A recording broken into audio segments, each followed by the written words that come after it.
What's up everyone? Welcome back to the channel. Guys, as per the flow, welcome to our 100 days commerce masterclass और आज हम Indian eco chapter number 3 one shot में ही cover करेंगे। जैसे कि मैंने आपको बताया था कि इस वीक में हम लोग चैप्टर 1, 2, 3 वन शॉट अच्छे तरीके से कवर करेंगे और उसी तरीके से हम करते भी जा रहे हैं। कल आप लोगों के पास डिसोल्यूशन का क्वेश्चन आएगा और इस वीक का काम समाप्त। अगले वीक में मैं आप लोगों को 3 चैप्टर्स और करा दूंगा, चैप्टर नंबर 4, 5, 6, बस 2 ही चैप्टर बचेंगे 7 एंड 8 और आपका पूरा इंडियन इको वन शॉट में ही समाप्त हो जाएगा। I hope you guys are liking it, I hope this is helping you all a lot. और अब शुरू करते हैं चैप्टर को। चैप्टर 1 से थोड़ा सा बड़ा वीडियो रहेगा बट चैप्टर 2 से थोड़ा सा छोटा वीडियो रहेगा क्योंकि चैप्टर थोड़ा मीडियोकर सॉर्ट ऑफ है। आइए जल्दी से शुरू करते हैं और समझते हैं आज आगे का कार्यक्रम। Let's begin.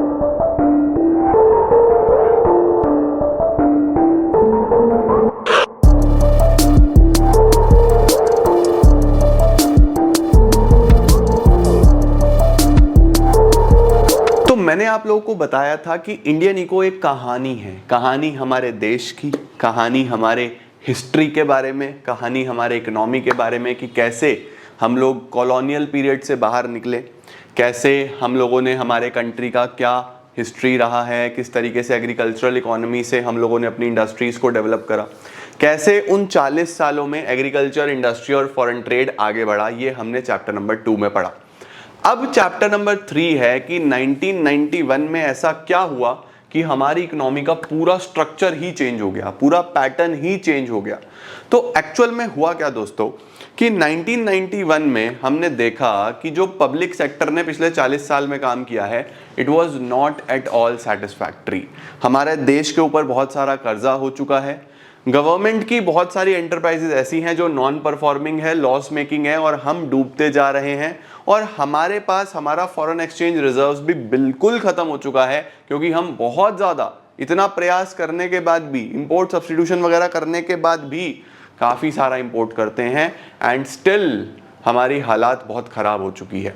तो उस टाइम पे हमारे फाइनेंस मिनिस्टर थे श्री मनमोहन सिंह जी, जो हमारे प्रीवियस प्राइम मिनिस्टर भी रहे हैं। तो उन्होंने सोचा कि किस तरीके से इकोनॉमी को रिवाइव किया जाए, नहीं तो ऐसे तो डूब जाएगा देश। अभी जो हालात पीछे कुछ टाइम पहले श्रीलंका के हो गए थे वो हमारे हो जाएंगे, तो बहुत बुरा हालात होने वाली थी हमारे देश की। तो वो गए वर्ल्ड बैंक के पास, वो गए IMF के पास, IMF है इंटरनेशनल मॉनेटरी फंड, कि भैया थोड़ा सा पैसा दे दो please, we need funds to revive our economy, हमारे देश को हमें रिवाइव करना पड़ेगा, पैसा चाहिए। तो जब हम वहां पे गए पैसा लेने के लिए वर्ल्ड बैंक के पास, इंटरनेशनल मॉनेटरी फंड के पास, तो उन्होंने कुछ कंडीशंस रखी। उन्होंने ये बोला कि पैसा तो दे देंगे लेकिन आपको अपने इकोनॉमिक सिस्टम को चेंज करना पड़ेगा, आपको अपनी इकोनॉमी को ओपन करना पड़ेगा। तुम लोगों ने सब कुछ तो क्लोज किया हुआ है, स्मॉल स्केल इंडस्ट्रीज के लिए रिजर्वेशंस करे हुए हैं, इंपोर्ट सब्स्टिट्यूशन आप लोग फॉलो कर रहे हो, आप किसी बाहर के देश को आने नहीं देते हो बिजनेस करने के लिए, इंपोर्ट एक्सपोर्ट के रेस्ट्रिक्शंस हैं, प्राइवेट सेक्टर के ऊपर बहुत सारे रेस्ट्रिक्शंस हैं, गवर्नमेंट का सब जगह कंट्रोल है। तो ये सब हटाना पड़ेगा। इकोनॉमी के अंदर से ये लाइसेंसेस हटाओ, फ्रीडम दो लोगों को काम करने की। तो लाइसेंसेस हटाना, फ्रीडम देना, इसको बोलते हैं लिबरलाइजेशन। इकोनॉमी के अंदर से ये पब्लिक सेक्टर का रोल हटाओ, ये जो आपने फिक्स करा हुआ है कि पब्लिक सेक्टर की 17 इंडस्ट्री, 12 इंडस्ट्री, ये सब हटाओ, प्राइवेट सेक्टर को मौका दो आगे आने का। तो ये जो कोटाज थे, कोटाज हटाना और प्राइवेट सेक्टर को मौका देना, इसको बोलते हैं प्राइवेटाइजेशन। आपने जो ये इकोनॉमी क्लोज करी हुई है कि हम लोग अपने देश के अंदर अंदर काम करेंगे, आपने जो देश के अंदर इस तरीके की पॉलिसीज बनाई हुई है, इन्हें खत्म करो, देश को ओपन करो, बॉर्डरलेस करो, इसको बोलते हैं ग्लोबलाइजेशन। तो 1991 में बच्चों लाइसेंसेस की जगह लिबरलाइजेशन आया, कोटाज की जगह प्राइवेटाइजेशन आया, परमिट्स की जगह, परमिशंस की जगह ग्लोबलाइजेशन आया। तो LQP की जगह LPG आया, जिसको बोलते हैं न्यू इकोनॉमिक पॉलिसी 1991। हम अपनी इच्छा से नहीं चाहते थे इन पॉलिसीज को लाना, बट हमें मजबूरी में लानी पड़ी बच्चों, और ये पॉलिसीज हमारे लिए अच्छा ही काम कर रही हैं। तो 1991 के बाद बच्चों हमारे चैप्टर में क्या क्या होने वाला है, न्यू इकोनॉमिक पॉलिसी आने वाली है जो हम इसमें डिटेल में पढ़ने वाले हैं। पूरा का पूरा क्रक्स चैप्टर का मैंने आपको 5 मिनट में दे दिया है। अब अगले 30-40 मिनट जो किताबों में लिखा है वो मैं आपको पढ़ाता चला जाऊंगा बहुत शानदार तरीके से। देखो बच्चों क्या है, सिंस इंडिपेंडेंस इंडिया ने मिक्स्ड इकोनॉमिक सिस्टम को फॉलो करा है, जिससे हमें कैपिटलिस्ट और सोशलिस्ट दोनों के ही क्या मिल सके, बेनिफिट्स मिल सके। 40 साल तक काम करने के बाद, 1950 से 1990 तक काम करने के बाद हमें रियलाइज हुआ कि बहुत सारी कमियां हैं, बहुत सारी इश्यूज हैं जिनको हमें सॉर्ट करना पड़ेगा। तो सर क्या क्या प्रॉब्लम्स हैं, क्या क्या इश्यूज हैं, पहले हम वो पढ़ेंगे। तो कई बार ये क्वेश्चन आपको पता होना चाहिए कि इकोनॉमिक रिफॉर्म्स क्यों लाने पड़े थे, या वर्ल्ड बैंक IMF ने क्यों इतना ज़्यादा जोर दिया कि आप चेंजेस करो। सबसे पहला, poor performance of the public sector. Public sector का जो ओवरऑल परफॉर्मेंस था across all the sectors of the economy वो काफ़ी पुअर रहा बच्चों। जितना हमने एक्सपेक्ट किया था कि हमारा देश आगे बढ़ना चाहिए उतना आगे नहीं बढ़ पाया। तो overall performance of the public sector was unsatisfactory, जिस वजह से हमें रिफॉर्म्स लाने पड़े, चेंजेस लाने पड़े। दूसरा प्रॉब्लम बच्चों, deficit in balance of payment. Deficit का मतलब होता है फंड्स की कमी होना।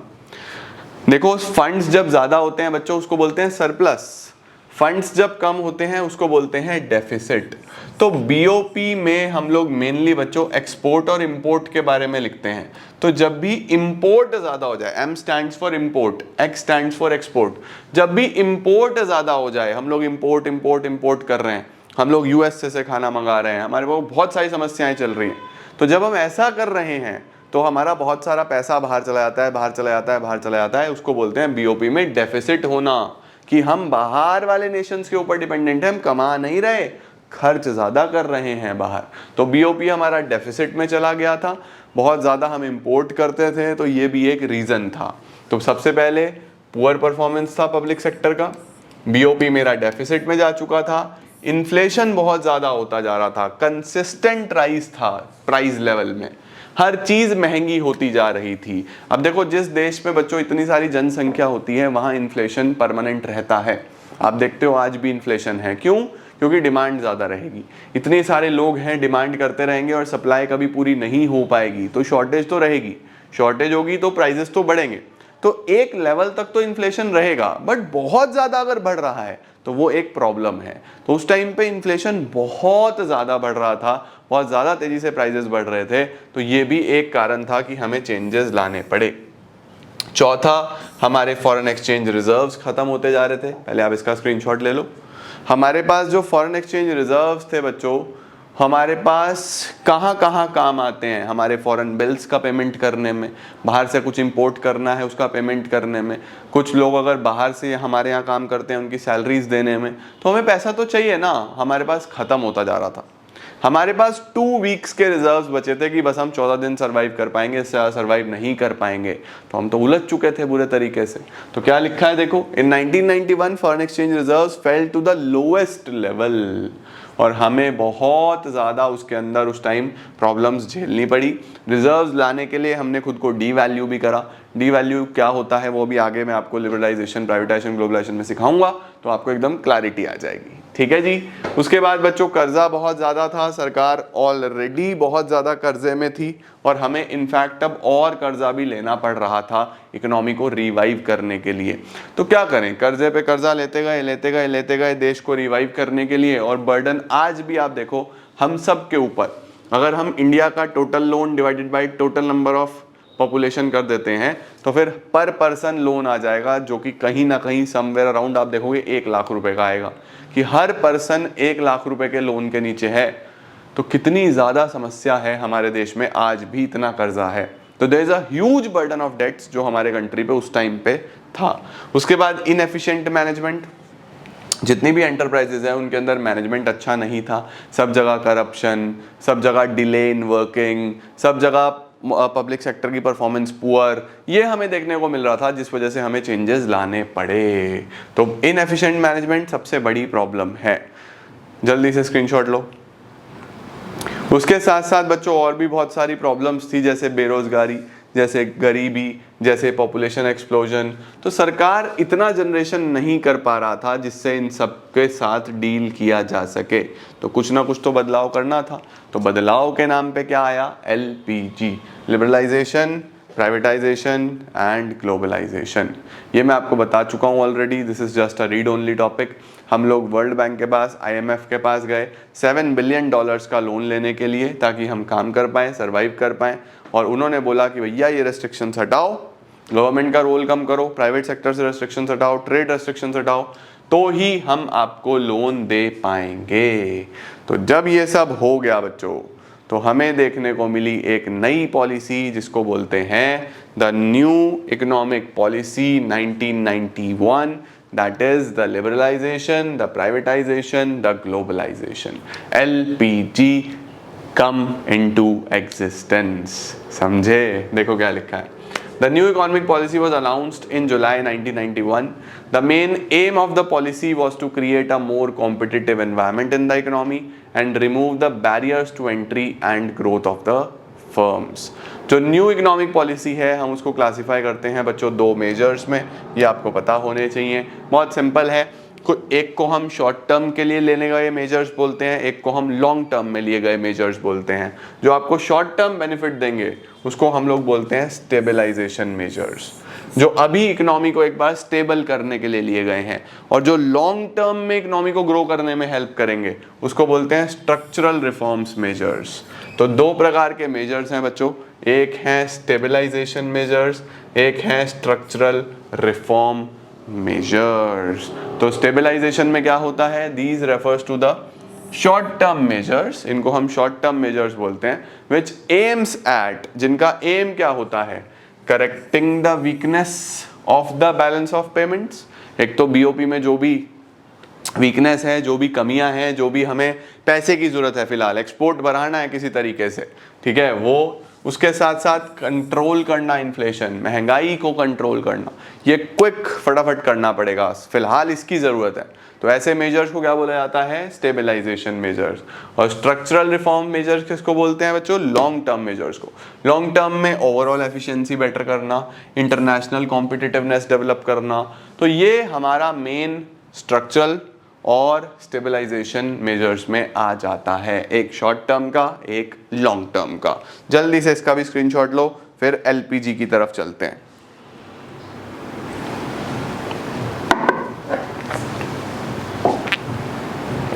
डन हो गया बच्चों?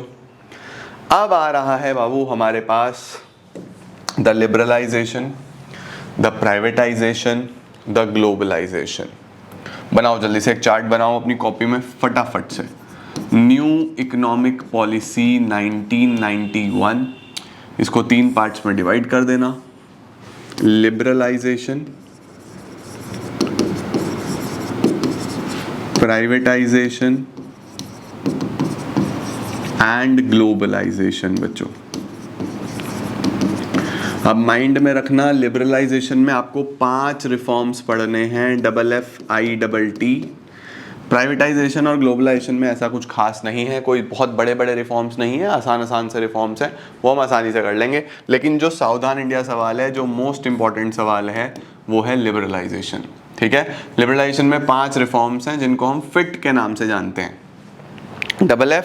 FFITT। ठीक है, लिबरलाइजेशन का मतलब ही क्या होता है? फ्रीडम देना, रेस्ट्रिक्शंस को खत्म करना, लाइसेंसेस को खत्म करना। ठीक है, प्राइवेटाइजेशन का क्या मतलब होता है? पब्लिक सेक्टर के रोल को कम करना और प्राइवेट सेक्टर के रोल को बढ़ाना। और ग्लोबलाइजेशन का क्या मतलब होता है? क्लोज्ड इकोनॉमी से ओपन इकोनॉमी बनाना, क्लोज्ड इकोनॉमी से ओपन इकोनॉमी बनाना। ओपन इकोनॉमी का क्या मतलब होता है? ओपन इकोनॉमी का मतलब इकोनॉमी को ओपन अप कर दो, आराम से बिजनेस हो सके, ट्रेड हो सके अच्छे तरीके से। ठीक है, तो ये हम मेनली लिबरलाइजेशन, प्राइवेटाइजेशन और ग्लोबलाइजेशन में पढ़ने वाले हैं। डन बच्चों? अब देखो क्या है सर सबसे पहले लिबरलाइजेशन। देखो मैंने आपको बता ही दिया, जितने भी रेस्ट्रिक्शंस हैं, लाइसेंसेज हैं, उन्हें हटाना है। तो liberalisation means removal of entry and growth restrictions on the private sector. It involves deregulation, regulation का मतलब होता है रूल्स रेगुलेशंस बनाना, डी रेगुलेशंस का मतलब उनको हटाना। तो deregulation and reduction in the government controls and greater freedom of private investment. ठीक है, पर्पस क्या होता है लिबरलाइजेशन का? लिबरलाइजेशन का पर्पस होता है बच्चों इकोनॉमी के पोटेंशियल को आगे लेके आना, ताकि पब्लिक सेक्टर भी प्राइवेट सेक्टर भी मिलके काम करें, कंपटीशन की फीलिंग हो, जनता का फायदा हो। तो ये बेसिकली इसका पर्पस होता है, to introduce much more competition to unlock the economic potential. ठीक है, अब रिफॉर्म्स बच्चों मैंने आपको 5 बताए, पीछे मैंने आपको लिखवाए FFITT, है ना। इसके अंदर हम 1 बाय 1 सारे के सारे पढ़ने वाले हैं। सबसे पहले आई से आ रहा है इंडस्ट्रियल सेक्टर रिफॉर्म्स। सबसे पहले बच्चों इसमें आई से आ रहा है इंडस्ट्रियल सेक्टर रिफॉर्म्स। तो सर इंडस्ट्रियल सेक्टर रिफॉर्म्स में क्या हुआ था? देखो बच्चों, इंडस्ट्री से रिलेटेड जितने भी रेस्ट्रिक्शंस थे, सरकार ने जो IPR 1956 बनाया था, सरकार ने जो स्मॉल स्केल इंडस्ट्रीज के लिए रिजर्वेशंस करे हुए थे, सरकार ने और भी जो रेस्ट्रिक्शंस, चाहे आपको इंडस्ट्री सेटअप करनी हो, चाहे एक्सपेंशन करना हो, चाहे डाइवर्सिफिकेशन करना हो, हर चीज़ के लिए लाइसेंस चाहिए था, वो सब हटाया गया। वो सब हम इंडस्ट्रियल सेक्टर में पढ़ते हैं। देखो सबसे पहले क्या आता है, reduction in industrial licensing. Industrial licensing में रिडक्शन करा गया। तो जो न्यू पॉलिसी है उसने इंडस्ट्रियल लाइसेंसिंग हटा दिया कि अब आपको लाइसेंस लेने की कोई जरूरत नहीं है, सिर्फ 5 चीजों को छोड़ के। 5 चीजें कौन कौन सी? Distillation and brewing of alcoholic drinks, alcohol का बिजनेस करना है तो लाइसेंस चाहिए। सिगरेट, सिगार, टबैको का काम करना है तो लाइसेंस चाहिए। इलेक्ट्रॉनिक, एरोस्कोप और डिफेंस इक्विपमेंट्स का काम करना है, यानी वॉर से रिलेटेड कोई चीजें बनानी है तो लाइसेंस चाहिए। इंडस्ट्रियल एक्सप्लोजिव्स बनाने हैं तो लाइसेंस चाहिए, या कोई डेंजरस केमिकल्स बनाने हैं तो लाइसेंस चाहिए। तो हर जगह से लाइसेंस हटाया गया 5 चीजें छोड़ के। ठीक है, उसके साथ साथ लाइसेंस नहीं चाहिए न्यू यूनिट सेटअप करने के लिए, एक्सपेंशन के लिए, डाइवर्सिफिकेशन के लिए। अब आपको हर चीज के लिए लाइसेंस के पीछे भागने की जरूरत नहीं है। ठीक हो गया बच्चों। तो सबसे पहले तो जो इंडस्ट्रियल लाइसेंसिंग था उसको ईजी करा गया। उसके बाद पब्लिक सेक्टर के रोल को कहीं ना कहीं कम करा गया। पूरे के पूरे इंडस्ट्रीज में IPR ने 17 इंडस्ट्रीज बिल्कुल एक्सक्लूसिवली सरकार ने अपने पास रखी थी। 17 इंडस्ट्रीज रखी थी ना शेड्यूल 1 में, ए में 17 इंडस्ट्री, तो वो बहुत कम कर दी गई, 17 से 8 कर दी और 8 से फिर 3 कर दी। सरकार ने अपने लिए बस 3 इंडस्ट्रीज रिजर्व कर ली। तो देखो क्या लिखा हुआ है, one of the striking feature was substantive reduction in the role of public sector in the future industrial development of the nation. Under the new economic policy, the number of industry reserved was reduced from 17 to 8 और बाद में 3 छोड़ दी गई सिर्फ, जो public sector के हाथ में रहेंगी, जिसमें रेलवे आ जाता है, जिसमें डिफेंस आ जाता है, जिसमें एटॉमिक एनर्जी आ जाता है।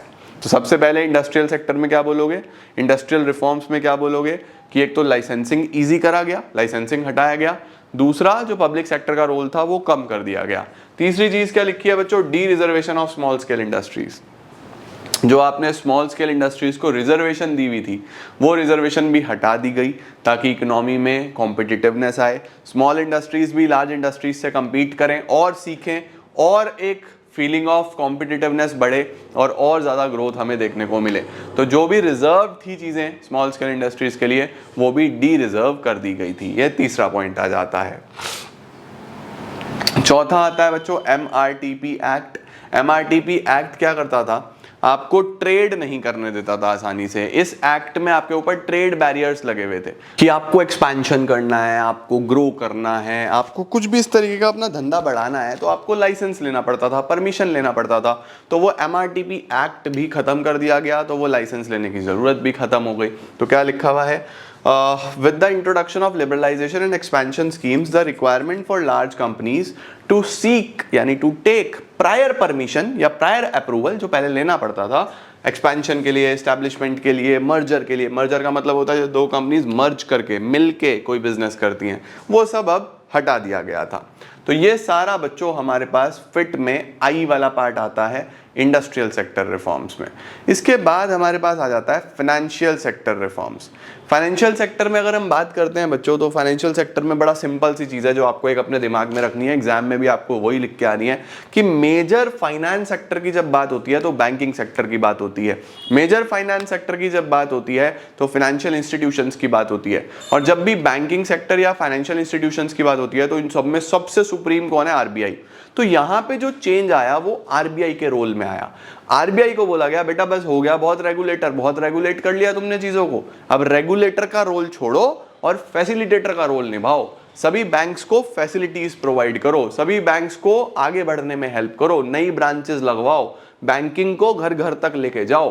तो 1991 के बाद आरबीआई का रोल शिफ्ट करा गया, चेंज करा गया from a regulator to a facilitator. देखो क्या लिखा हुआ है, financial sector includes financial institutions जैसे banks, investment bank, stock exchange operations, foreign exchange markets, और इंडिया में इन सब को कंट्रोल करते हैं पापा, that is RBI. RBI is known as the supreme body, सब कुछ यही करता है। और फाइनेंशियल सेक्टर रिफॉर्म्स में सबसे बड़ा रिफॉर्म आया जो आरबीआई का रोल चेंज करा गया। The role of RBI was reduced from a regulator to a facilitator. RBI को बहुत क्लियरली बोल दिया गया भैया जी आपका रोल रेगुलेट करना नहीं है, आपका रोल फैसिलिटीज प्रोवाइड करना है। आगे क्या लिखा है, as a result financial sector was allowed to take decisions on many matters without consulting with RBI. दूसरा लिखा हुआ है प्राइवेट बैंक्स का बहुत ज्यादा ओरिजिन हो गया, जब ओपनिंग अप हो गया इकोनॉमी का 1991 के बाद सब खुल गया तो फिर प्राइवेट सेक्टर बैंक्स भी आगे आ गए। आज हम देखते हैं एचडीएफसी, आईसीआईसीआई कितना शानदार काम कर रहे हैं, बैंकिंग सेक्टर को एकदम संभाल लिया। अदरवाइज पीएनबी, एसबीआई, इतने सारे पब्लिक सेक्टर के बैंक्स हैं, ये तो बहुत ही स्लो मूविंग बैंक्स हैं, धीरे धीरे धीमे धीमे धीमे धीमे टोनी कक्कड़ की याद आ गई चलते रहते हैं। और अगर हम बात करें प्राइवेट सेक्टर बैंक्स की तो यार क्या शानदार काम करते हैं। हाँ एक्सपेंसिव हैं, महंगे हैं, लेकिन सर्विसेज भी एक नंबर है, आपके घर आके खाता खोल देते हैं। वहीं आप अगर गवर्नमेंट बैंक्स में जाओ तो खड़े रहो लाइन में, कभी सिस्टम नहीं चल रहा, कभी नेटवर्क नहीं आ रहा, कभी कुछ नहीं आ रहा, इश्यूज ही इश्यूज है। तो ओरिजिन ऑफ प्राइवेट बैंक्स ने बैंकिंग को इजी करा, एक्सेसिबल करा और बहुत दूर दूर तक ले गए। ठीक है जी। तीसरा जो सबसे बड़ा रोल आया बच्चों, या सबसे बड़ा चेंज आया, वो ये था फॉरेन इन्वेस्टमेंट बढ़ा दी गई। अब जो बैंकिंग सेक्टर में फॉरेन इन्वेस्टमेंट पहले तो होती ही नहीं थी, इन्वेस्टमेंट क्योंकि हम अलाउ नहीं कर रहे थे, लेकिन अब ये इन्वेस्टमेंट भी बढ़ा दी गई और 74% तक कर दी गई कि बाहर से आओ, हमारे बैंकिंग सेक्टर में इन्वेस्ट करो और आप प्रॉफिट कमाओ, हमारा बैंकिंग सेक्टर ग्रो होगा। तो लिखा हुआ है the limit of foreign investment in banks was raised to around 74%। Foreign institution investors जैसे merchant bankers, mutual funds, pension funds, वो आके इन्वेस्ट कर सकते थे। उसके साथ साथ बैंक्स को अगर एक्सपेंशन करना है, ग्रो करना है, ब्रांचेस बढ़ानी है, तो अब इजी कर दिया गया था। Expansion was easier, expansion was way more easier than before, और आज हम देख ही रहे हैं उसका रिजल्ट, कितने सारे बैंक्स आपके आसपास आपको देखने को मिल जाते हैं। तो ये सारा का सारा काम बच्चों फाइनेंशियल सेक्टर में हुआ। तो फिट में एफ पढ़ लिया, एक एफ और है वो आगे आएगा देखो, लेकिन पहले टैक्स रिफॉर्म्स हैं तो आपको टैक्स रिफॉर्म समझा देता हूं। टैक्स रिफॉर्म्स में बच्चों हमारे देश में दो प्रकार के टैक्सेस हैं, डायरेक्ट टैक्सेस और इनडायरेक्ट टैक्सेस। डायरेक्ट टैक्सेस कौन से होते हैं? जो आपकी इनकम पे लगते हैं, आपकी प्रॉपर्टी पे लगते हैं और डायरेक्टली आप ही सरकार को भरते हो। तीन चीजें याद रखना, डायरेक्ट टैक्सेस कौन से होते हैं? जो आपकी इनकम पे लगते हैं, आपकी प्रॉपर्टी पे लगते हैं और आप ही सरकार को भरते हो। इनडायरेक्ट टैक्सेस कौन से होते हैं? जो गुड्स पे लगते हैं, जो सर्विसेज पे लगते हैं और वो डायरेक्टली आप नहीं भरते, आप इनडायरेक्टली भरते हो। इसका क्या मतलब हुआ सर? आपकी इनकम के लगा, आपकी प्रॉपर्टी पे टैक्स लगा, वो हो गया इनकम टैक्स, वेल्थ टैक्स, आप ही भरोगे सरकार को। लेकिन जो तुमने गुड्स खरीदे उस पे भी तो जीएसटी भरा, हर सामान पे लिखा होता है इंक्लूसिव ऑफ ऑल टैक्सेस, यानी उसमें भी टैक्स जुड़ा हुआ है। भर तो आप ही रहे हो, लेकिन सरकार तक कौन पहुंचाएगा? सेलर। तो वो इनडायरेक्ट टैक्स है। तो एक टैक्स जो डायरेक्टली कंज्यूमर सरकार को देता है वो डायरेक्ट टैक्स हो गए, जो इनडायरेक्टली देता है वो इनडायरेक्ट टैक्स हो गए। As simple as that. अब टैक्स रिफॉर्म्स में यही हुआ कि टैक्स से रिलेटेड जो भी चीजें मुश्किल थी जो भी चीजें जिसका प्रोसेस कॉम्प्लेक्स था वो सारे प्रोसेस सिंप्लीफाइड करे गए। इनकम टैक्स रिटर्न्स भरना आसान करा गया, पेपर से हटा के ऑनलाइन करी गई चीजें। तो मल्टीपल चीजें हैं टैक्स रिफॉर्म्स में। हम जीएसटी भी बोल सकते हैं, कितना बड़ा चेंज है। वन नेशन वन टैक्स, बहुत सारे इनडायरेक्ट टैक्स हुआ करते थे, वो सब खत्म करके एक ही टैक्स कर दिया, दैट इज जीएसटी। ये सारी चीजें बच्चों टैक्स रिफॉर्म्स में आ जाती हैं जो 1991 के बाद आए हैं। क्या क्या आएगा देखो, सबसे पहले रेशनलाइजेशन ऑफ डायरेक्ट टैक्सेस। जो डायरेक्ट टैक्स हैं वो काफ़ी ज़्यादा हाई थे 1991 से पहले, उनको रेशनलाइज करा गया, काफ़ी हद तक सुधारने की कोशिश करी गई, उनको इजी करा गया कंज्यूमर्स के लिए। उसके बाद reforms in indirect taxes. Indirect taxes में भी हमें रिफॉर्म्स देखने को मिले। इनडायरेक्ट टैक्सेस यानी कि उस टाइम पे sales tax, value added tax, service tax, उसमें भी चेंजेस लाने की कोशिश करी गई और कंज्यूमर फ्रेंडली करा गया। उसके बाद बच्चों सिंप्लीफिकेशन ऑफ द प्रोसेस। जो हमारे टैक्स पेयर्स हैं उनको रिटर्न्स भरनी है, उनको अपनी डिटेल्स भरनी है सरकार को, तो वो सारा प्रोसेस सिंप्लीफाइड करा गया। ठीक है, तो फाइनेंशियल सेक्टर पढ़ लिया, टैक्स रिफॉर्म्स पढ़ लिया, इंडस्ट्रियल सेक्टर रिफॉर्म्स पढ़ लिए। अब हमारे पास एक एफ और एक टी और बचा। सबसे पहला एफ है फॉरेन एक्सचेंज रिफॉर्म्स।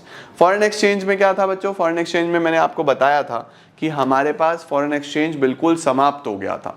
हमारे पास 14 डेज के फॉरेन एक्सचेंज के रिजर्व्स बचे थे, तभी हम कुछ व्यापार वगैरह कर सकते थे, अदरवाइज हम बैंकरप्ट हो जाते।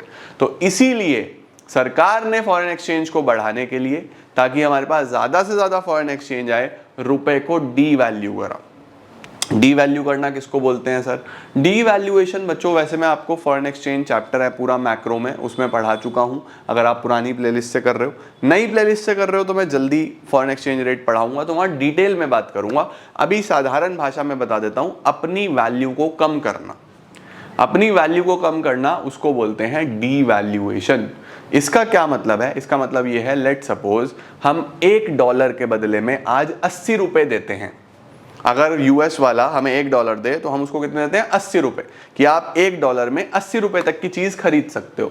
लेकिन क्योंकि हमें उस टाइम पे ज्यादा डॉलर्स की जरूरत थी, तो हमने अपनी वैल्यू और कम कर दी। हमने बोला $1 दो, 120 रुपए का सामान ले जाओ। तो $1 की जगह जो हम 80 देते थे, आज उसी डॉलर में 120 का सामान मिलता है। तो हमारी वैल्यू कम हो गई, उसकी वैल्यू बढ़ गई। वो $1 में पहले 80 का सामान खरीद रहा था, अभी $1 में 120 का सामान खरीद सकता है। तो उसको लगा, अरे वाह, ये तो फायदे की बात है, यहाँ तो बहुत सामान सस्ता है। तो ज्यादा वो लोग डिमांड करने लगे, तो हमारे पास थोड़े से डॉलर्स आ गए और हमारी कंडीशन सुधरी, हमारे फॉरेन एक्सचेंज रिजर्व्स थोड़े से बढ़े। तो कभी भी सरकार को अगर फॉरेन एक्सचेंज रिजर्व्स बढ़ाने होते हैं तो रुपए को डी वैल्यू करती थी गवर्नमेंट। आजकल तो ये सिस्टम नहीं चलता है, लेकिन उस टाइम पे किया गया था। तो सबसे पहली चीज क्या है? डी वैल्यूएशन ऑफ रूपी। Devaluation refers to deliberate reduction in the value of domestic currency. Currency को कम करना vis-a-vis any foreign currency. किसके एक्सचेंज में? किसकी अगेंस्ट? किसी फॉरेन करेंसी के अगेंस्ट में। टू ओवरकम बीओपी क्राइसिस, मैंने बताया ना बीओपी में समस्या थी, उसको सुधारने के लिए, किसी तरीके से फॉरेन एक्सचेंज कलेक्ट करने के लिए रुपए को डीवैल्यू किया गया था बच्चों। उसके बाद market determination of exchange rate. उसके बाद ये बोला गया बस अब डी वैल्यू कर दिया, अब जो हमारा एक्सचेंज रेट डिटरमाइन होगा, यानी कि रुपया किस रेट पे बदला जाएगा डॉलर से, ये मार्केट फोर्सेस से डिसाइड करेंगे, सरकार नहीं करेगी। डिमांड सप्लाई से करेंगे भैया। आप ये देख लो कि जो फॉरेन एक्सचेंज रेट है वो मार्केट फोर्सेस से डिफाइन करा जाएगा। जैसे खुल जाए यार, जैसे कि बच्चों ये हमारे पास डिमांड होगी, ये हमारे पास सप्लाई होगी। तो डिमांड और सप्लाई जहां इंटरसेक्ट करेंगे, इसके सामने जो रेट आएगा इसी को हम फॉरेन एक्सचेंज रेट बोलेंगे। तो डिमांड सप्लाई जहां इंटरसेक्ट करेंगी, इसके सामने जो रेट आएगा इसको फॉरेन एक्सचेंज रेट बोलेंगे। तो अब foreign exchange rate market forces से, डिमांड सप्लाई से चलेगा। लेट सपोज फॉरेन एक्सचेंज की डिमांड बहुत ज़्यादा बढ़ रही है, लोग बहुत ज़्यादा यूएस घूमने जाना चाहते हैं। तो देखो डिमांड बढ़ेगी तो इससे क्या होगा? रेट भी बढ़ जाएगा, रेट भी आगे बढ़ जाएगा, महंगा होता चला जाएगा। और डिमांड कम हो जाती है किसी भी चीज़ की, डिमांड लेफ्ट में ले आओ, तो अब देखो रेट भी कम हो जाएगा, रेट भी रिड्यूस हो गया। तो आपको ये चीज़ दिमाग में रखनी है कि अब जो फॉरेन एक्सचेंज रेट डिटरमाइन करा जाएगा, it will be only through market forces. ये सारा का सारा चेंज आया बच्चों कौन से रिफॉर्म्स में? हमारे फॉरेन एक्सचेंज रिफॉर्म्स में। ठीक है जी। तो डबल एफ में एक तो हमारा फाइनेंशियल सेक्टर हो गया, एक फॉरेन एक्सचेंज रिफॉर्म्स हो गए, आई में इंडस्ट्रियल सेक्टर रिफॉर्म्स हो गए, टी में टैक्स रिफॉर्म्स हो गए, लास्ट बचा ट्रेड एंड इन्वेस्टमेंट पॉलिसी, वो और पढ़ लो। क्या लिखा है? The trade and investment policy reforms. Trade and investment policy में बच्चों हमारा पूरा प्रयास था कि हमारा ट्रेड बेहतर हो सके, हमारा व्यापार बेहतर हो सके, हम ज़्यादा अच्छे तरीके से फॉरेन कंट्रीज़ के साथ ट्रेड कर पाएँ, फॉरेन कंट्रीज़ के साथ व्यापार कर पाएँ, फॉरेन कंट्रीज़ के साथ धंधा कर पाएँ। तो देखो क्या लिखा हुआ है, ये जो रिफॉर्म्स आए ट्रेड और इन्वेस्टमेंट पॉलिसी में, इनका पर्पस था इंटरनेशनल कॉम्पिटिटिवनेस बढ़ाना, कि हम इंटरनेशनल कंपनीज के साथ, इंटरनेशनल इंडस्ट्रीज के साथ compete करें, उनकी टेक्नोलॉजी को देखें, वो हमारी टेक्नोलॉजी को देखें और हम आगे बढ़ें, हम compete करें, है ना। टू प्रमोट फॉरेन इन्वेस्टमेंट्स, हमारे पास ज़्यादा से ज़्यादा फॉरेन इन्वेस्टमेंट्स आए, टेक्नोलॉजी आए। आज हम देखते हैं इतनी सारी बड़ी बड़ी फॉरेन कंपनीज हमारे देश में इन्वेस्ट करती हैं। तो ये सब पॉसिबल है लिबरलाइजेशन के बाद ही। इसके बाद क्या है? To promote efficiency of local industries. अब देखो जब बाहर से कंपनीज आती हैं तो हम देख पाते हैं कि वो क्या प्रोडक्ट बना रहे हैं, कौन सी टेक्नोलॉजी यूज़ कर रहे हैं, लेबर कैसे यूज़ करते हैं, तो हम उनसे सीख सकते हैं, आगे बढ़ सकते हैं, उनको कम्पीट कर सकते हैं, उनको पीछे भी छोड़ सकते हैं, है ना। तो ये सारे पर्पस बच्चों थे। अब इसको करने के लिए क्या करा? सबसे पहले तो इम्पोर्ट और एक्सपोर्ट पे जो रेस्ट्रिक्शंस थे वो हटा दिए गए। जितने भी रेस्ट्रिक्शंस थे इम्पोर्ट पे, एक्सपोर्ट पे, क्वांटिटेटिव रेस्ट्रिक्शंस कि आप इससे ज़्यादा इंपोर्ट नहीं कर सकते, इससे ज़्यादा एक्सपोर्ट नहीं कर सकते, सब हटा दिए गए। उसके बाद रिमूवल ऑफ एक्सपोर्ट ड्यूटीज़, जो एक्सपोर्ट ड्यूटीज़ लगी हुई थी कि एक्सपोर्ट करने के लिए भी टैक्सेस भरने पड़ेंगे, सब हटा दी गई। जितना एक्सपोर्ट करना चाहो उतना करो। एक्सपोर्ट तो अच्छा है ना यार, बाहर से हमारे पास फॉरेन एक्सचेंज आएगा तो एक्सपोर्ट तो अच्छी चीज़ है, तो एक्सपोर्ट ड्यूटीज़ हटाई गई। इम्पोर्ट ड्यूटीज़ कम करी गई कि अगर हम बाहर से कुछ इम्पोर्ट करना चाहते हैं तो हमारा पैसा जाता है, ठीक है, भले ही जाता है, ठीक है, अब उसको बिल्कुल हाई टैक्सेस तो नहीं कर सकते या रोक तो नहीं सकते, तो कंपैरेटिवली कम करा गया ताकि कॉम्पिटिटिवनेस, एक व्यापार हो सके अच्छे से, थोड़ा ट्रेड इजी हो, आन जान दोनों हो। ये थोड़ी ना है कि सिर्फ एक्सपोर्ट एक्सपोर्ट एक्सपोर्ट इंपोर्ट हो ही ना, दोनों चीज़ें होनी चाहिए। तो एक्सपोर्ट इंपोर्ट दोनों पे ध्यान दिया गया। एक्सपोर्ट ड्यूटी बिल्कुल ख़त्म कर दी गई कि जितना चाहे उतना बाहर माल बेचो, जितना चाहे उतना विदेश में माल बेचो, लेकिन अगर खरीदना है तो इंपोर्ट ड्यूटीज कम करी गई, रिड्यूस करी गई, जीरो नहीं करी गई, ठीक है। उसके बाद क्या है? रिलैक्सेशन इन इंपोर्ट लाइसेंसिंग। अगर आपको इंपोर्ट करने के लिए लाइसेंस चाहिए तो वो अब इजीली मिल जाएगा as compare to earlier days. पहले थोड़ा मुश्किल से मिलता था, अभी लाइसेंस आसानी से मिल जाता है। तो ये कुछ फैक्टर्स हैं बच्चों, या ये कुछ पॉइंटर्स हैं जो हमें ट्रेड और इन्वेस्टमेंट पॉलिसी में लिख के आने हैं। And this was all about liberalisation. अब हमारा टॉपिक चालू होगा प्राइवेटाइजेशन। सर क्या होता है प्राइवेटाइजेशन? तो बच्चों प्राइवेटाइजेशन बड़ा सिंपल सी बात है कि एज्यूम कर लो पहले कोई कंपनी सरकार चला रही है, लेट्स सपोज एयर इंडिया, एक एयरलाइन कंपनी है, सरकारी कंपनी है, और सरकार को ऐसा लगा कि भैया ये एयरलाइन जो है, एयर इंडिया जो है, ये लगातार घाटे में जा रही है, लगातार लॉस में जा रही है, कोई फायदा नहीं है इसका। तो सरकार ने अपनी ओनरशिप सेल कर दी किसी प्राइवेट सेक्टर को कि भैया हम नहीं इसको चला सकते, आप चलो। सरकार ने वो चिंटू को सेल कर दी। चिंटू हमारा एकदम पैसे वाला आदमी है, चिंटू को सेल कर दी कि चिंटू भाई क्या आप एयर इंडिया खरीदना चाहोगे? चिंटू ने कहा अरे ये तो बहुत बड़ी इन्वेस्टमेंट है, मैं अकेला नहीं कर सकता, मुझे चिंटी का सहयोग चाहिए होगा। उसने चिंटी को फ़ोन करा, चिंटी ने बोला हम दोनों मिलकर भी नहीं कर पाएंगे। उसने बंटी को करा, उसने फिर आप में से 4-5 लोगों को बुलाया और आप 7-8 लोगों ने मिल के पूरा एयर इंडिया खरीद लिया। अब मुझे बताओ क्या सरकार ने अपना ओनरशिप शिफ्ट कर दिया फ्रॉम पब्लिक सेक्टर यानी सरकारी सेक्टर टू प्राइवेट सेक्टर? इसी को प्राइवेटाइजेशन बोलते हैं बच्चों। क्या है privatisation? It refers to shedding of the ownership और management of a government owned enterprise. It implies greater role of private sector in the economic activities. सरकार ने काफी जगह प्राइवेटाइजेशन करा है, जैसे IPCL, IBP, मारुति उद्योग, काफी जगह पे सरकार ने प्राइवेटाइजेशन करा है, ठीक है बच्चों। प्राइवेटाइजेशन दो तरीके से किया जा सकता है। दो तरीके से कैसे किया जा सकता है? Number 1 transfer of ownership and management from the government to private sector. Number 2 disinvestment. Disinvestment का मतलब होता है अपने शेयर्स को सेल कर देना। तो बच्चों दो तरीके हैं, एक तो है कि पूरा का पूरा बॉडी ही बेच दो, जैसे कोई लैंड है, कोई बिल्डिंग है, पूरी की पूरी बेच दो, एक तो वो है। दूसरा है अपना शेयर सेल कर दो उसमें से। तो शेयर सेल कर दोगे तो हिस्सा सेल कर दोगे, बात एक ही है। ठीक है जी, परफेक्ट, उसको डिसइन्वेस्टमेंट बोल देते हैं। अच्छा सर पर्पस क्या था प्राइवेटाइजेशन का? प्राइवेटाइजेशन का पर्पस यही है बच्चों कि जो गवर्नमेंट की लॉस मेकिंग कंपनीज हैं जो अच्छे से काम नहीं कर पा रही, एक तो उससे गवर्नमेंट फ्री हो जाएगी, दूसरा प्राइवेट सेक्टर को मौका मिलेगा आगे बढ़ के काम करने का, मार्केट में और कंपटीशन बढ़ेगा पब्लिक और प्राइवेट सेक्टर में। आप आज देखो प्राइवेट सेक्टर हर जगह कम्पीट करता है, तो पब्लिक सेक्टर को भी चीज़ें चेंज करनी पड़ती है ना। जब जियो ने इंटरनेट सस्ता करा तो फिर BSNL को भी करना पड़ा ना। तो जब भी प्राइवेट सेक्टर कुछ बदलाव करेगा तो पब्लिक सेक्टर को भी करना पड़ेगा। वहीं अगर पब्लिक सेक्टर कुछ अच्छा करेगा तो प्राइवेट सेक्टर को भी उसके साथ में कुछ ना कुछ बदलना पड़ेगा। तो ये कॉम्पिटिटिवनेस भी बहुत इंपॉर्टेंट है। ठीक हो गया।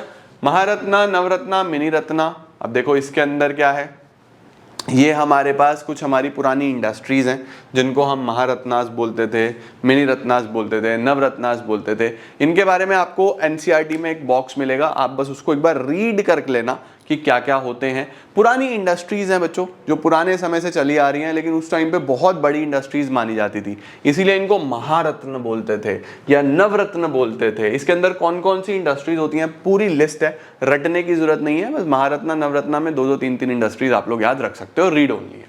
ठीक है जी, ओके।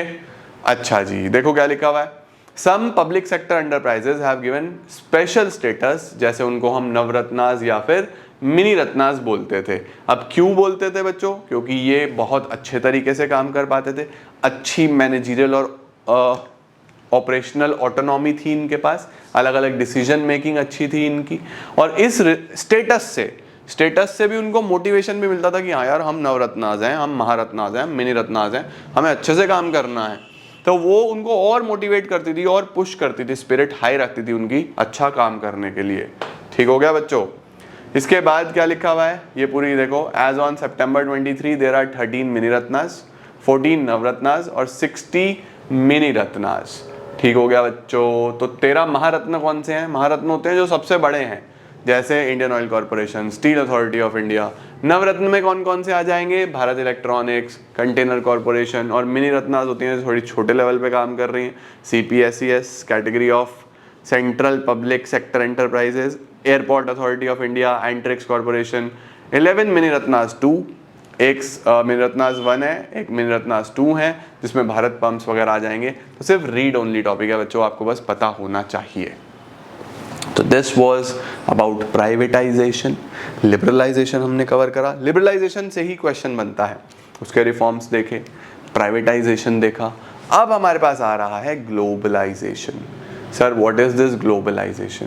ग्लोबलाइजेशन नाम में ही है, you have to make yourself global across the globe, एक जगह नहीं पूरे वर्ल्ड में फैलना है। तो जब आप बिजनेस को अलाउ करते हो कि वो अपनी कंट्री से दूसरी कंट्री में, तीसरी कंट्री में, जितने देशों में चाहे वहां फैल जाए, अक्रॉस द ग्लोब फैल जाए बच्चों, उसको बोलते हैं ग्लोबलाइजेशन। ग्लोबल होना, बहुत ज्यादा फैल के बिजनेस करना, एक बॉर्डरलेस वर्ल्ड बनाना, there shall be no border. आराम से money capital, people, goods and services, business, ideas, सब अच्छे तरीके से फ्रीली सर्कुलेट हो पाए, इसको ही हम ग्लोबलाइजेशन बोलते हैं। Globalisation means integrating the national economy with the world economy. Integration का मतलब होता है एक साथ लेके आना, मैथ्स वाला इंटीग्रेशन नहीं है। Integrating the national economy with the world economy through removal of barriers. सारे बैरियर्स हटा दो, सारे के सारे जो चीजें बिजनेस को रोकती थी, रेस्ट्रिक्ट करती थी, वो सब हटा दो और धंधा बड़ा होने दो। ठीक है, इसको ग्लोबलाइजेशन बोलते हैं बच्चों। अब देखो क्या क्या फायदे होंगे ग्लोबलाइजेशन के और क्या क्या नुकसान होंगे ग्लोबलाइजेशन के। तो कुछ लोग ग्लोबलाइजेशन के फेवर में हैं, कुछ लोग ग्लोबलाइजेशन के अगेंस्ट हैं।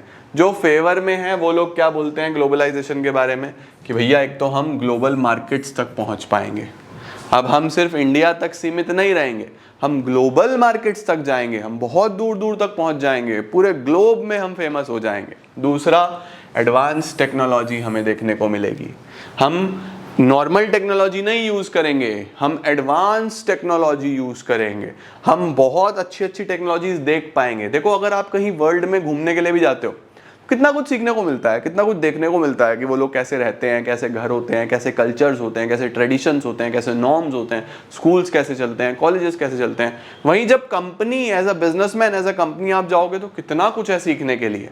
तो आपको ग्लोबल मार्केट्स मिलती हैं, एडवांस टेक्नोलॉजी मिलती है, अच्छी फ्यूचर प्रॉस्पेक्ट्स मिलती हैं कि आप डेवलप हो सकते हो। हम लोग जैसे India is a developing nation, तो हमें तो और चांस है अच्छा बनने का, बेहतर बनने का। उसके साथ साथ अच्छे लोग मिलते हैं, स्किल्ड पीपल मिलते हैं। तो you have a lot of scope to grow with globalisation. अब कुछ लोगों का मानना है कि भैया ग्लोबलाइजेशन से कोई फायदे नहीं है। क्यों? क्योंकि ज़्यादा फायदा तो डेवलप्ड नेशन ले जाती है।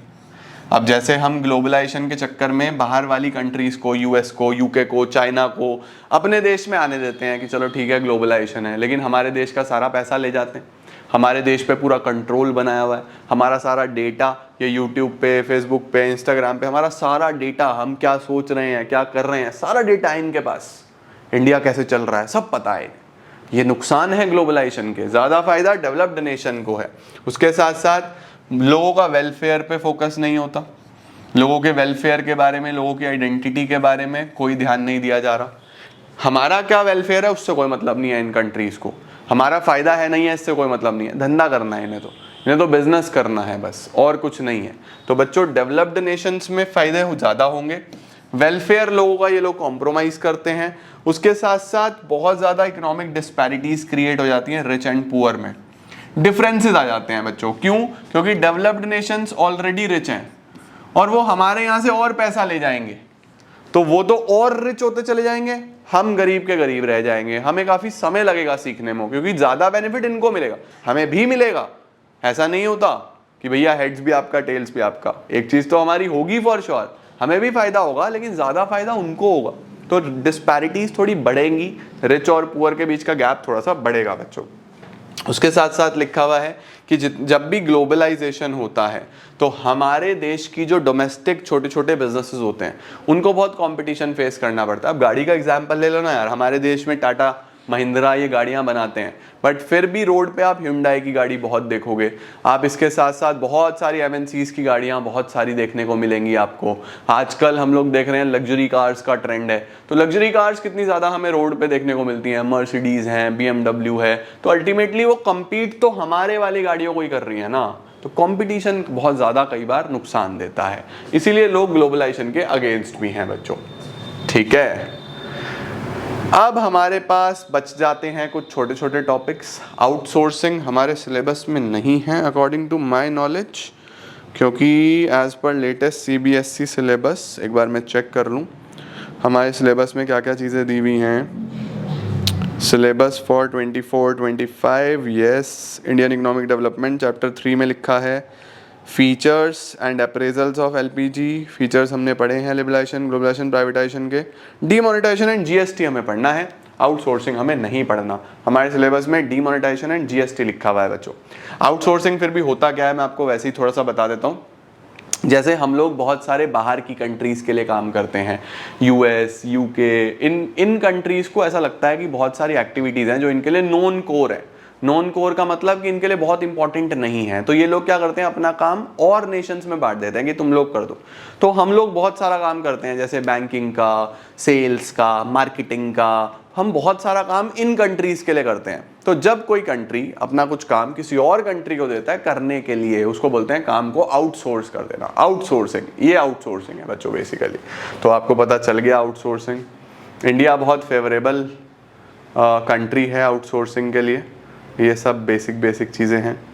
हमें मेनली पढ़ना है डीमोनेटाइजेशन और GST। डीमोनेटाइजेशन का क्या मतलब होता है बच्चों? डीमोनेटाइजेशन का मतलब होता है बेटा जी नोटबंदी, नोट का बंद हो जाना रातों रात। आज वो नोट लीगल है, कल से वो लीगल टेंडर नहीं रहेगा, कल से वो नोट मार्केट में नहीं चलेगा। इसको बोलते हैं डीमोनेटाइजेशन। तो जो करंट हमने लेटेस्ट या रीसेंट डीमोनेटाइजेशन देखा वो देखा 8 नवंबर 2016 को, जिसमें हमने देखा कि 500 और 1000 के जो नोट थे पुराने वाले वो सरकार ने बंद कर दिए। सरकार ने बोला कि ये नोट आज से लीगल टेंडर नहीं रहेंगे। तो देखो क्या लिखा हुआ है, the government of India made an announcement with profound implications for the Indian economy. It was decided to demonetise high value notes of 500 and 1000 with immediate effect, ceases to be legal tender. Demonetisation is the act, क्या होता है demonetisation? Act होता है of removing a currency of its status as legal tender. उस currency को फिर हम legal tender नहीं मानते। क्या क्या फीचर होते हैं बच्चों डीमोनेटाइजेशन के? Demonetisation basically tax administration measure माना जाता है। टैक्स को बेटर बनाने के लिए, टैक्सेशन सिस्टम को सुधारने के लिए, अच्छा सिस्टम के लिए ये चीज़ें करी जाती हैं। क्यों? क्योंकि 500,000 के नोट बंद हो गए, तो हमें जब चेंज कराने थे तो हमें वो सारे अपनी करेंसी बैंक में जमा करनी थी। तो गवर्नमेंट के नॉलेज में आया कि किसके पास कितना कैश है, किसके पास कितना पैसा रखा हुआ है, तो उससे जब लोगों ने बैंक में जमा करे तो पता लगा, तो लोगों को टैक्सेस भी भरने पड़े, तो टैक्स एडमिनिस्ट्रेशन बेटर होता है। दूसरा क्या लिखा हुआ है? Demonetisation is also interpreted as a shift on part of government indicating that tax evasion will no longer be tolerated. Tax की चोरी अब नहीं चलेगी, ये भी सरकार का एक सीधा इसके अंदर थॉट प्रोसेस होता है कि जो लोग कैश में डील कर करके टैक्स नहीं पे करते हैं तो वो टैक्स इवेजन नहीं चलेगा। उसके बाद तीसरा क्या लिखा हुआ है? It also led to channelising of the savings. अब देखो बच्चों, कई बार घर में पड़ा कैश की वैल्यू कम हो रही है, साथ साथ खर्च भी हो जाता है, तो आपके बैंक में अगर पैसा है तो वो वैल्यू बढ़ती भी तो है, आप उसको सेविंग की हैबिट भी तो डाल रहे हो। तो ये भी एक सरकार का थॉट प्रोसेस होता है कि डीमोनेटाइजेशन से लोगों के अंदर एक habit of thrift, habit of saving and investment develop होगा। Number 4, demonetisation also aims to create a cashless और कैश लाइट इकोनॉमी। एक पर्पज है कि हम कैश कम यूज करने वाली इकोनॉमी बने, बहुत ज़्यादा कैश हमारी इकोनॉमी में ना चले।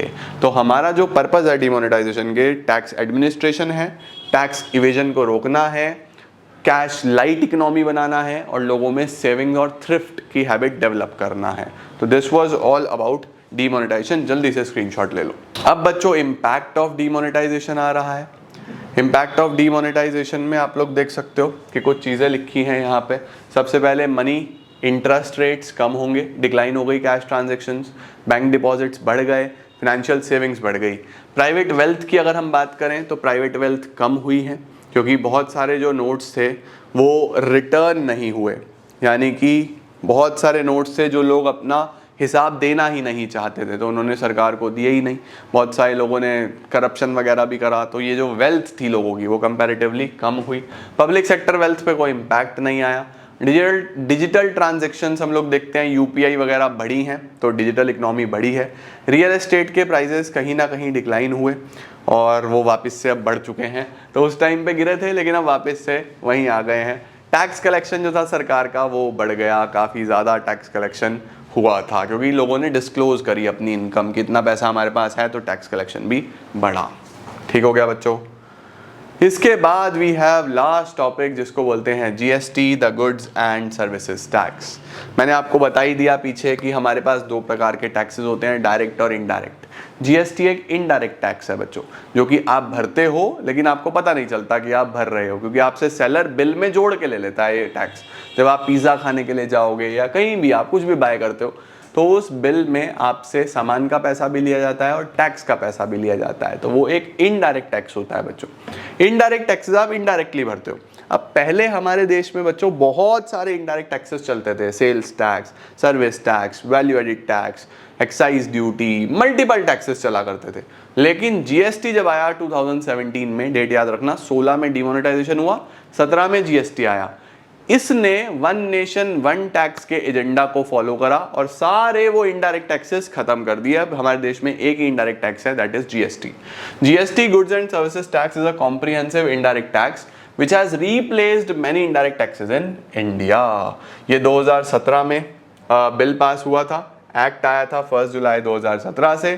कॉम्प्रिहेंसिव मल्टी स्टेज ये टैक्स है और इसको बहुत इंपॉर्टेंट टैक्स रिफॉर्म कंसिडर किया जाता है। मैंने बोला ना, टैक्स रिफॉर्म्स में GST is one of the biggest tax reforms we have in our nation. Screenshot ले लो बच्चों। उसके बाद कौन कौन से टैक्सेस जीएसटी में होते हैं, देखो बच्चों ये भी थोड़ा सा मैं आपको बता दूं। 3 प्रकार के टैक्सेस हैं, सीजीएसटी, एसजीएसटी, आईजीएसटी। ये कैसे डिस्ट्रीब्यूट करे जाते हैं? अगर आप कोई भी माल सेम स्टेट में बेचते हो, with in the same state, जैसे मैं यूपी में हूँ तो यूपी से यूपी अगर मैं कोई भी ट्रांजेक्शन करूंगा तो मेरे ऊपर सपोज 18% टैक्स लग रहा है, तो 9% सेंट्रल गवर्नमेंट ले जाएगी, 9% स्टेट गवर्नमेंट को मिलेगा, यानी 9% हमारे योगी जी के पास जाएगा, 9% मोदी जी के पास जाएगा। सेंट्रल गवर्नमेंट स्टेट गवर्नमेंट में आधा आधा बटेगा अगर सेम स्टेट है। तो जो सेंटर को गया उसको CGST बोलते हैं, जो स्टेट को गया उसको SGST बोलते हैं। तो अगर सेम स्टेट में ट्रांजैक्शन हो रही है तो जो टैक्स लगेगा उसको CGST और SGST बोला जाता है। अगर स्टेट चेंज हो जाए कि भैया यूपी से पंजाब, तो अब टैक्स कौन रखेगा? पंजाब के CM रखेंगे या यूपी के CM रखेंगे? कौन सी गवर्नमेंट के पास जाएगा ये टैक्स? तो बच्चों किसी के पास भी नहीं जाएगा, वहां IGST लगेगा, और IGST सीधा सेंटर के पास जाता है, सेंट्रल गवर्नमेंट के पास जाता है। तो ध्यान रखो, CGST और SGST टोटल टैक्स का आधा आधा डिवीजन होता है, तब चलता है अगर सेम स्टेट में सेल हो। अगर अदर स्टेट में सेल हो रही है, यानी 2 स्टेट्स इन्वॉल्व हैं, तो वहां पे एक ही टैक्स लगेगा, सीधा 18% IGST सीधा सेंट्रल गवर्नमेंट को जाएगा। तो आप देखना कभी भी अगर 2 स्टेट के बीच में डीलिंग हो रही है तो IGST लगता है, सेम स्टेट में अगर ट्रांजैक्शन हो रही है तो CGST SGST लग रहा है। CGST सेंटर को जाता है, SGST स्टेट को जाता है, IGST भी सेंटर को जाता है। तो देखो यहाँ लिखा हुआ है इंट्रा स्टेट यानी with in the same state, यहाँ लिखा है इंटर स्टेट यानी जब 2 स्टेट्स इन्वॉल्व होती हैं। ओके, इसके बाद GST क्या है? सिंगल टैक्स स्ट्रक्चर है बच्चों, प्राइजेस कम होंगे इससे, कंजम्पशन बेस्ड टैक्स है, और इनवॉइस मैचिंग होती है। इनवॉइस मैचिंग का मतलब सेलर और बायर की इनवॉइस टैली करी जाती है, तो चोरी नहीं हो सकती इसकी, ठीक है। बेनिफिट्स क्या होंगे GST के बच्चों? ओवरऑल टैक्स बर्डन कम हुआ है। क्यों? क्योंकि पहले मल्टी स्टेज पे टैक्स लगता था, जितने भी लोग बीच में इन्वॉल्व होते थे वो सब अपना अपना टैक्स भरते रहते थे, वैल्यू एडिड टैक्स। जितनी बार वैल्यू ऐड होगा उतनी बार टैक्स लगता था, तो वहाँ पे ज़्यादा कॉस्ट पड़ जाती थी। अभी ये नीचे आया है, ओके, तो जो बर्डन है वो कम हुआ। हिडन टैक्सेस नहीं है, कोई भी छुपे हुए टैक्सेस नहीं है, जो है ट्रांसपेरेंट है, सामने है। एक डेवलपमेंट हुआ है हार्मोनाइज्ड नेशनल मार्केट का। हार्मोनाइज्ड का मतलब है कि 1 नेशन 1 टैक्स है, बहुत ज़्यादा ऊपर नीचे नहीं है, सारी चीज़ें बहुत क्लियर एंड ट्रांसपेरेंट है, तो ईजी हो गया है। Higher disposable income in hand education and essential needs. Disposable income हमारे पास बेटर आएगी। क्यों? क्योंकि आपको मल्टीपल टैक्सेस नहीं भरने, एक ही टैक्स भरना है, तो आपकी इनकम जो है, टैक्स का बर्डन कम हो गया तो इनकम बढ़ गई, सीधी सी बात है। Customer to have wider choice, ज़्यादा गुड्स और सर्विसेज आपको देखने को मिलेंगे। इंक्रीज्ड इकोनॉमिक एक्टिविटी, बिजनेस लोग अच्छे से कर पाएंगे, धंधा लोग अच्छे से कर पाएंगे, इकोनॉमिक एक्टिविटीज़ प्रॉपर्ली अब हो सकती हैं क्योंकि टैक्स का प्रोसेस सिंप्लीफाइड है, टैक्स का प्रोसेस आसान करा गया है। उसके बाद मोर एम्प्लॉयमेंट अपॉर्चुनिटीज़, ये तो देखो थोड़ा सा कॉन्ट्राडिक्टरी है। एम्प्लॉयमेंट अपॉर्चुनिटीज़ गवर्नमेंट बोलती है कि है, बट उतनी ही ज़्यादा बेरोजगारी भी हमें देखने को मिलती है। हम यूनिट नंबर 2 में ही पढ़ेंगे कि अनएम्प्लॉयमेंट की प्रॉब्लम है, तो इसको मैं पर्सनली नहीं इसके साथ लिंक कर सकता, लेकिन ठीक है, किताबों में दिया हुआ है। अगर एक पर्सपेक्टिव से सोचूं तो ठीक है, एम्प्लॉयमेंट जनरेशन हुआ है, बट वहीं दूसरे पर्सपेक्टिव से सोचूं तो अनएम्प्लॉयमेंट भी प्रिवेल कर रहा है। तो आप ये 6 पॉइंट जरूर लिख देना, 7वां वाला मत लिखना इसके अंदर। अच्छा जी, की फीचर्स ऑफ GST। GST के क्या क्या की फीचर्स हैं बच्चों? GST जो है पूरे देश में लगता है। एप्लीकेबिलिटी क्या है? गुड्स और सर्विसेज पे लगता है। ये एक कंजम्पशन बेस्ड टैक्स है बेटा। कंजम्पशन बेस्ड का मतलब कि जहाँ पे गुड्स और सर्विसेज कंज्यूम हो रहे हैं उस स्टेट के हिसाब से टैक्स लगेगा। उसके बाद GST इंपोर्ट्स पे। GST के रेट्स क्या हैं? GST के रेट्स बच्चों बिल्कुल नेसेसिटीज़ पे 0 है। फिर जब थोड़े से महंगे सामान हैं तो 5%, उसके बाद 12%, 18%, 28%, ये GST के रेट्स हैं। 0, 5, 12, 18, 28 यही स्लैब्स हैं। GST आपको इन्हीं परसेंटेजेस पे लगा हुआ दिखेगा, ठीक है। तो अगर सेम स्टेट होगा तो आधा आधा हो जाएगा इनका, डिफरेंट स्टेट्स होंगे तो पूरा IGST लग जाएगा। ओके, पेमेंट ऑफ GST जो है वो आप अलग अलग मोड से कर सकते हो, वो तो आपके पास सिंपल है यार। आप अपना नेट बैंकिंग से, RTGS से, NEFT से, अलग अलग मोड से आप पेमेंट ऑफ GST कर सकते हो। तो ये डीमोनेटाइजेशन और GST ये मेनली रीड ओनली टॉपिक्स हैं। मेन जो सबसे इंपॉर्टेंट है इस चैप्टर में वो लिबरलाइजेशन है। बाकी प्राइवेटाइजेशन, ग्लोबलाइजेशन भी मैंने आपको पढ़ाया और हमने चैप्टर को किया समाप्त। तो बच्चों मेन LPG पढ़ना, उस पर ध्यान देना। बाकी डीमोनेटाइजेशन, GST आप कई जगह वैसे भी पढ़ते हो तो आपको पता ही है। और इसी के साथ चैप्टर समाप्त। अगले हफ्ते में हम यूनिट 2 चालू करेंगे। यूनिट 1 भी हमारा समाप्त है और उसके अंदर मैं आपको और शानदार चीज़ें कराऊंगा। मज़े से पढ़ेंगे, मजे से अपने टॉपिक्स कवर करेंगे। जल्दी हमें कोई नहीं है, प्री बोर्ड से पहले पहले सब समाप्त कर देंगे, ठीक है। Thank you so much everyone for joining in. I am gonna see you all super soon. Till then see ya, take care, bye bye, keep growing, keep glowing and keep smiling.